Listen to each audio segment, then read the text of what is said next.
my name is Andrew Steinley, and this is a whole new type of video experience. This is how the rant goes.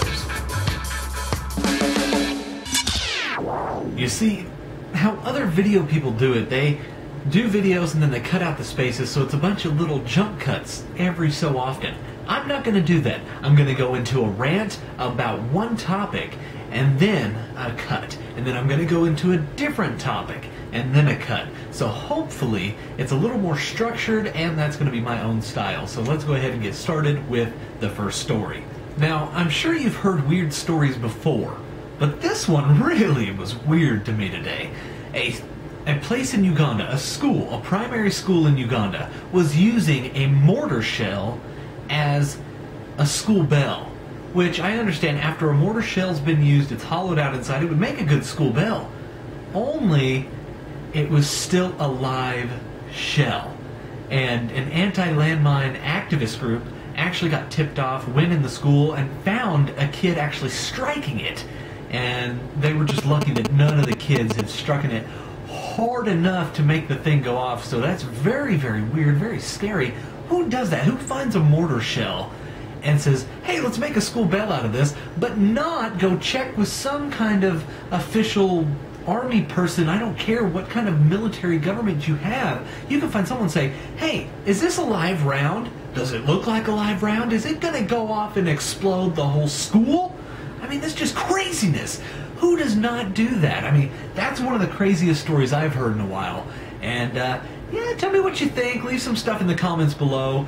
Tell me what you would have done if you would have found out, hey, we brought this thing in, we're using it as a school bell, and you were one of the administrators, one of the principals or teachers or something. What would your reaction have been? All right, another very strange story I found today. A man, his name Jonathan Schwartz, like may the Schwartz be with you. He was 41. He called 911 and admitted to killing his mother, which is one thing you don't want to do if you're trying to cover it up. Then later, he called back, said, hey, do you remember me? I called earlier. She actually committed suicide. And I mean, I'm reading the news story right now. Multiple stab wounds to the neck and torso. This was not an accident, but who does that? Who says, oh, I murdered her, then calls back later to try and cover it up, was saying she committed suicide? You've already admitted it. Does he not understand that 911 calls are recorded and that they can trace that back to him? I mean, that's just... who does this? These are some crazy freaking people. I can't even wrap my head around that. It's just insane. So, tell me what you think. Comments below. Do you think this guy's going to get away with it? I don't. Alright, a little celebrity news for you. Justin Bieber and Selena Gomez have been sighted. They went on vacation to the Hamptons. A very nice little vacation. They ended up going to a place called Flying Point Surf and Sports, and Justin Bieber spent about $700 in there, walked out with some Toms and a bunch of other stuff. Well, then they decided they were going to go across the street to a nice little ice cream shop and get them some ice cream. You know, it's a nice little date between the two. And ended up, Justin didn't have any cash on him, so he offered to go to the ATM. That's what you're going to do. You're a star. You have lots of money. It's kind of embarrassing to not have the cash on you to pay for this. Well, luckily, there was a fan in there, and the fan offered to pay for their meal. Nice, but very embarrassing. What would you do in a situation like that? If you had these millions of followers and you had so much money you didn't know what to do with it, and you ended up not having any cash, and you had a fan that, you know, probably doesn't make much, or was a little kid, it was his allowance, or her allowance probably, and they ended up paying for your meal. What would you do? Would you, I know you'd be super embarrassed by that, but later would you find out who they were, or get their name from them there, and then like send them like a couple $100, say, hey, thank you for doing that, you didn't have to. I mean, he was offering to go to the ATM to get money, so it's not like he didn't just have money and he was just retarded. He just forgot he doesn't have cash, and I'm sure the ice cream shop didn't take his card or something. But what would you do in a situation like that? I don't know. Alright, I want to go ahead and end the first episode with a video spotlight, a video that I really liked, and also other YouTubers that I really like. So the Vlog Brothers, if you don't know them, it's Hank and John Green. Amazing, amazing guys, amazing videos. You got to watch those ones. And John is actually an author, if you didn't know that already.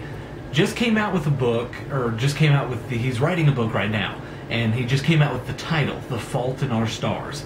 He released it on Amazon for pre-order, and this book doesn't come out till like next year. It was on the #1 most sold stuff on Amazon, #1 book for 6 days, and he hasn't even released the book yet. It comes out next year. He doesn't even have he has a title, but he doesn't have like a cover yet. I say, props to you, John Green. You are the man. If I wrote something and I had some followers, I could sell it for $1 and not do what you just did. You have amazing books. I have a couple of them up on my shelf there. If you don't know John Green, make sure to check those ones out. Looking for Alaska, also just a bunch of other ones that he has. I mean, just amazing books. Paper Towns, I loved it. He's got a bunch of other ones. I'm going to get to reading those. But if you have the chance to check out the Vlog Brothers, do it. And that was your video spotlight of this video. But that's going to do it for this episode. Thank you for joining me. If you liked what you saw, make sure to subscribe up there. Make sure you leave me comments on stuff that needs to be changed. This is the first test episode, so if things need to be tweaked a little bit here and there, let me know what you think. If you like the way I'm doing it with the little rant and then a cut, another rant and a cut, let me know. If you think I should take different spaces out or whatever, tell me. I want to know. I want to know this stuff. I want to try to actually do this so people can be informed, and I can actually do this on a regular basis. So thank you for joining me. Subscribe. Make sure to comment. Like it if you want. Also favorite it if it's one of your favorites. Probably not being the first episode, but thank you for watching. I'm Andrew Steinley, and that was How the Rant Goes.